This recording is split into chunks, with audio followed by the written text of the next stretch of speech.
I'm going to make Aras, which is a soft sponge semolina bread. I'm going to put some milk. It usually calls for 4 to 6 cups of milk. I'm going to take the milk and put it in the microwave so it gets warm enough. I'll start with about 5 cups and then we'll see if we need more after that. I'm going to start now. All my ingredients are room temperature. And I don't do the yeast in warm water to see if it's good. I know it's fresh. I just put it in and mix it in with my dry ingredients. Now I've got 4 pounds of semolina. It is wheat. It's a very fine grain. And it's just very finely ground. It's the finest there is. You can also use farina. And I also like the yellow. There's a white Smeed. I think the yellow tastes better. I don't know the difference other than it's in the wheat. But the yellow has a better flavor, I think, and it works better. And now I'm going to add 1 pound of all-purpose flour. I'm going to use the flavoring called Mahaleb, which is black cherry kernels. My son brought these from Jerusalem for me. I use my coffee grinder and I grind it all up. I'm going to add 3 tablespoons of the Mahaleb, 1 tablespoon of salt. Some recipes call for sugar. I don't put the sugar in it. And 3 tablespoons of baking powder. I then sprinkle the yeast over the dry ingredients. 1 package is plenty for that much. And I mix it all in so it's mixed into the flour and the Smeed. I want to make the milk warm enough to activate the yeast, but not so hot that it will ruin it.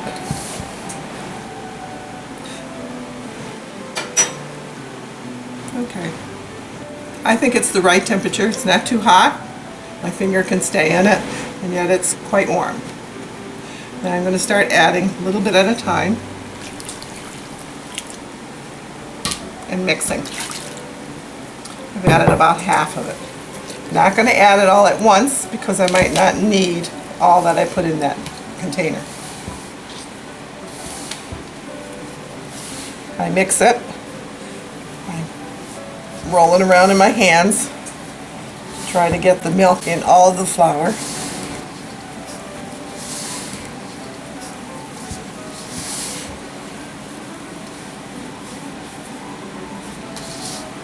Needs more milk.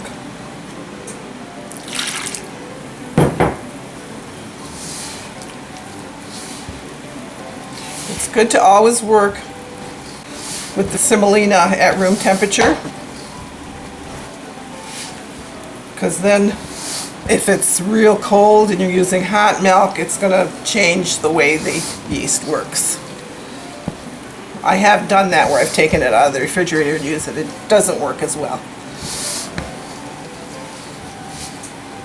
I keep all my flours and semolina and things like that in the refrigerator in the bottles that I have so that they don't get buggy. And I don't really have enough freezer space to freeze it, but it is fine in the refrigerator.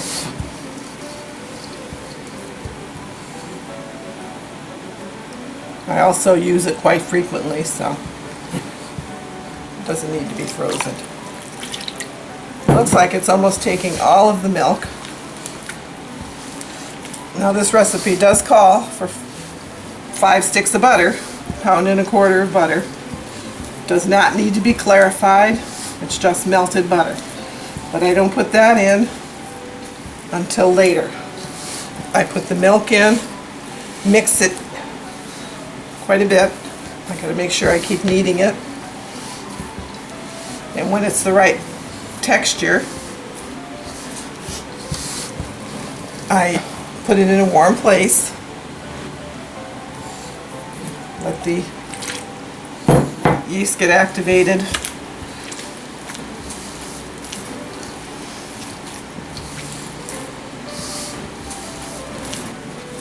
I'm noticing that there's still a lot of dry ingredient in there, and I'm going to need more milk. So I'm going to heat up another cup and then only use what I need from it. Right now I've got about 5 cups in there. It also depends on the weather and where you're at.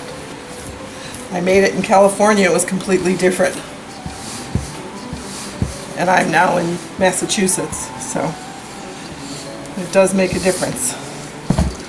Let's see all the dryness down there, so I need at least another cup of milk.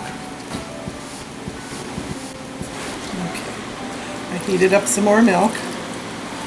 Again, I'm just going to put in a little at a time, but it does take a lot of kneading for a little bit more where it's dry.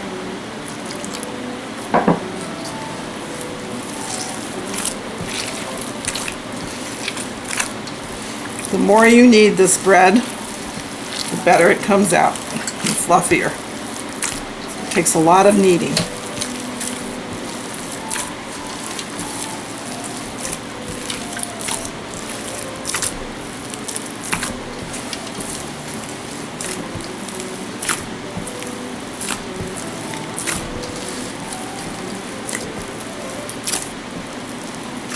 Getting moister now, but we've still got a lot of dry down on the bottom. So I think that might be all we'll need.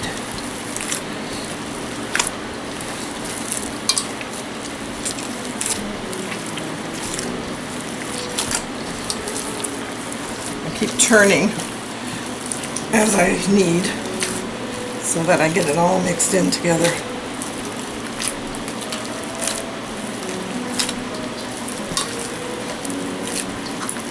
I think that might be all the milk we need. That was about 6 cups.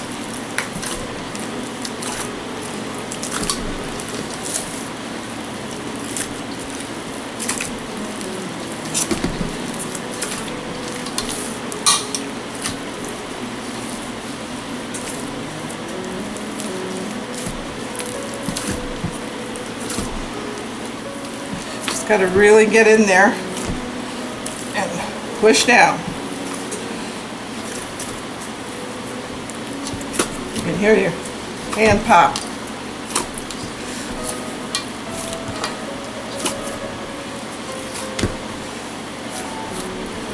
And you just keep kneading away for quite a while.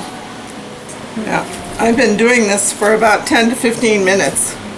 And as you can see, it's gotten a little drier. It's gotten a little thicker. It's all kind of incorporated. I'm going to flip it over. Whoops.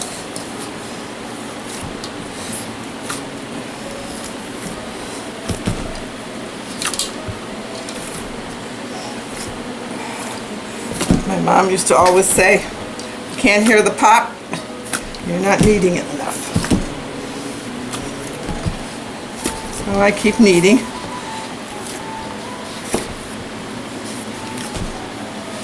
I think it might be enough. I'm going to flip it over one more time.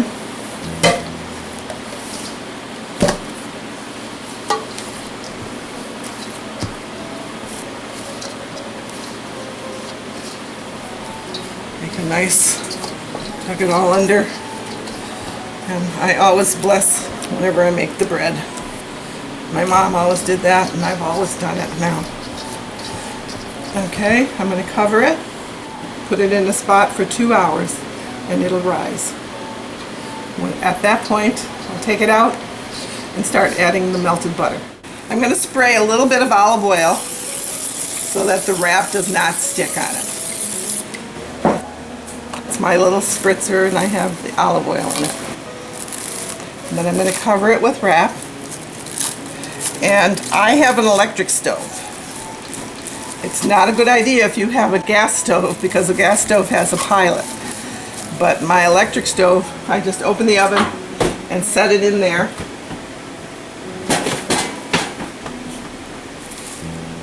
It's a nice spot.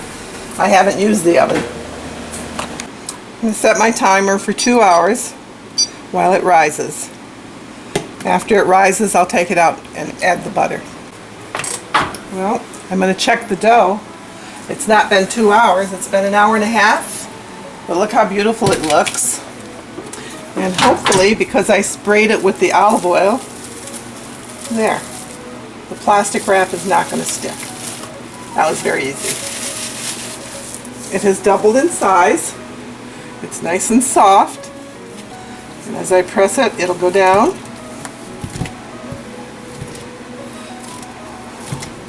While I was waiting a few minutes ago, I melted 5 sticks of butter.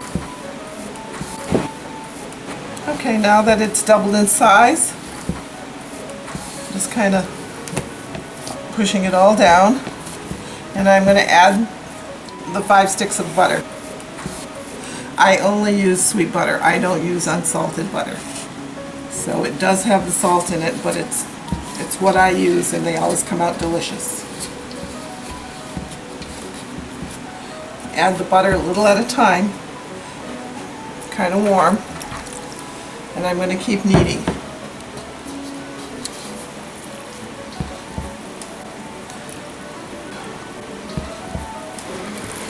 Now when you put the butter in, you really have to knead it a lot. It's going to take a long time to absorb 5 sticks of butter. So you have to keep kneading it until it's all incorporated into the dough. It takes a long time. I'll probably knead it for about 20 minutes or maybe even a half hour. If you have a machine that does it, I have a KitchenAid, but I feel it's more difficult to take little pieces of it, put it in the KitchenAid, and beat it. It just takes too long. So I do it the old-fashioned way like my mom, and just keep kneading until all the butter is incorporated into the dough. Is this a low-calorie bread? I don't think so. But it's very delicious and very, very well liked.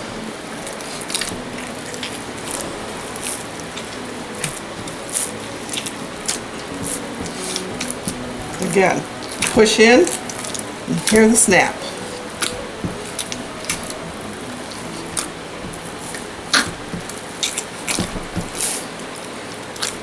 Keep turning it.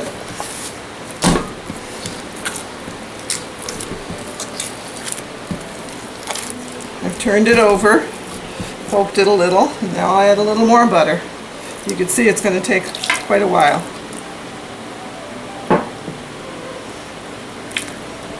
The butter is very warm, so it's easier to work with when it's warm. It kind of softens the dough a little bit.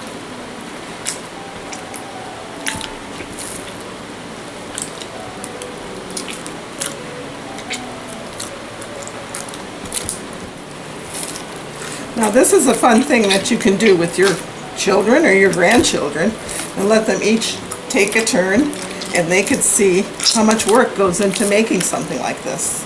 And it'll be passed on to them and their children.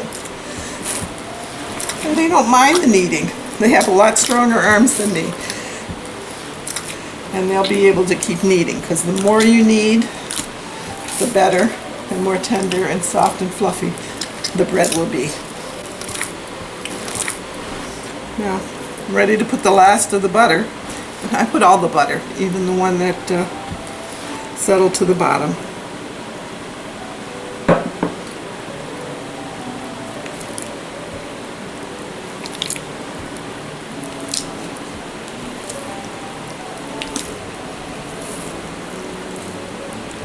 I turn very carefully because I don't want to splatter butter all over.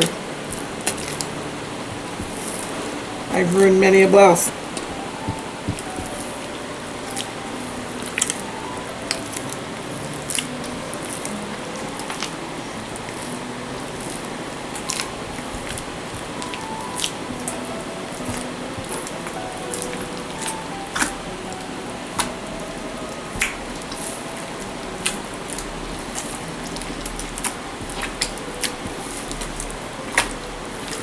We're done mixing all the butter in. We are going to let it rest again for another hour before we start making the balls to press out the bread.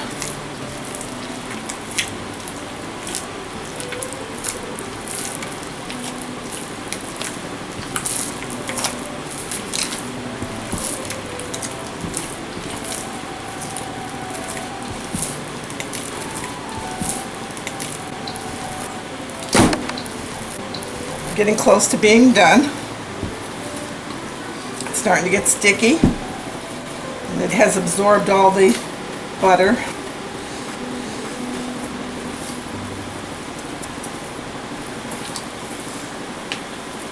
So, it's a lot drier now. We've kneaded it for about a half hour, which is fine. You can't knead it too much. Usually I have a little bit of butter and I butter my hands, or I take a piece and get the rest of the butter, and then it doesn't stick as much to my hands. Again, we're going to let it rest for another hour in the oven, and it'll rise again, and then I'll show you how to make the balls and how to make the bread. Bless my bread again. Okay, I'm going to spray a little more olive oil on it so it doesn't stick to it. Just covering it with some wrap. Whoa, I guess it's ready. I think it's been about an hour. It's usually what it takes. And again, the oil worked. The plastic didn't stick. I'm just going to poke it down, and we're ready to make the Aras. That's beautiful. It feels wonderful. And the smell is outrageous. Okay. Dough's all ready. I'm going to flour my spot. Poking it all down.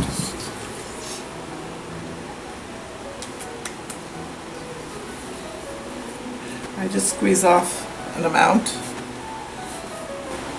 Flouring the outside. And I make a ball about the size of a tennis ball. I don't want to make them too big. Pinch off a little bit and set it aside. And I'll continue doing that until I get all the dough rolled into balls. A little bit of flour. Again, I only put the flour on the outside so that the dough on the inside is moist and will stick and stay together. Makes a nicer ball as it rises. About the size of a tennis ball. You can make them a little smaller if you wish. Sometimes I make them small because the kids like them and then they can't finish a whole one. So I sometimes make them small. If you want more, you can eat two. When I'm all done, I'll then show you how to flatten them and decorate them with the pieces of wood that I have from the old country. Okay, I got 36, and I'm going to put a towel over them, let them set for a little bit. They don't have to rise too much again. I'm going to set the oven for 350.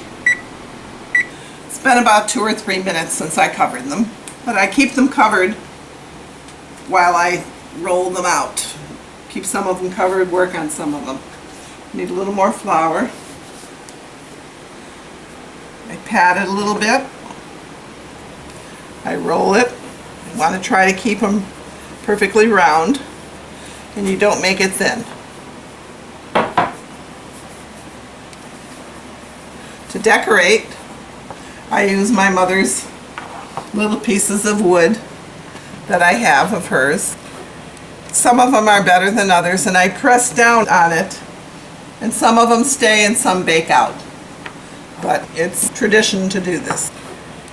These pieces of wood are from the old country, and I think they used them to design tablecloths and wallpaper and different things. They all have different designs, and they actually cut them and then throw them out into the street, and people go and pick them up. That's what I was told. So I'm sure they've been cleaned. I've used them for many, many years. My mother used them for many years before me. I'm going to take this one and I'm going to go around the edge. Makes a nice little design. It also helps the edges be a little crispy. And I'm going to use this design.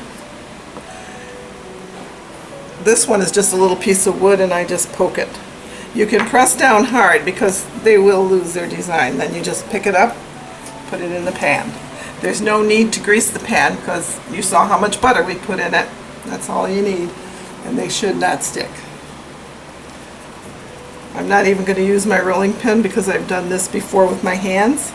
You can use a rolling pin if it's easier, but keep them nice and round. Again, taking the tool, going around.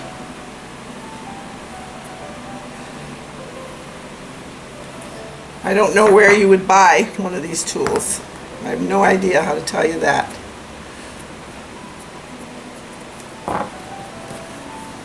Again, and just put it on. You can get about 7 in a pan, but I usually only put the 6. I'm putting this on again. The dough is really nice and soft. Let's use a different design. This one here, the cutting is kind of thick, so it doesn't always stay in, but it does make a print. And we'll use this on the sides. I use all the different designs. No two are alike, but if you don't have these, there's no reason you can't use a fork to press around the edges, or you can use a fancy crystal glass, cut glass, and you press it in the center. There's always something you can press into to make a design. I did want to show you this. This was my mom's rolling pin. She always used it. It's the only one I can remember. This has gotten loose, but I was with my dad when he tied the string around because the handle broke. It's all one solid piece, and he put string around it to hold it together. So I always remember that because I was with him and held it for him while he wrapped the string around it. But this was hers, and that made many, many sweets in its lifetime. Another reason we press these designs into it is so that they don't get so puffy and rise too much. Before I bake, I poke them with a fork so they don't get the bubbles in them. There. I put them on the second to last rack and bake them. And if they're not quite brown enough on top, I raise it to the top shelf and cook them for another few minutes. I'm setting the timer for 10 minutes. The timer rang. It's 10 minutes. And they're pretty nice. They're all done. I'm going to put them up on the top shelf to get a little bit browner and finished on the top. Then I'll put the next tray in on the bottom. These were on top.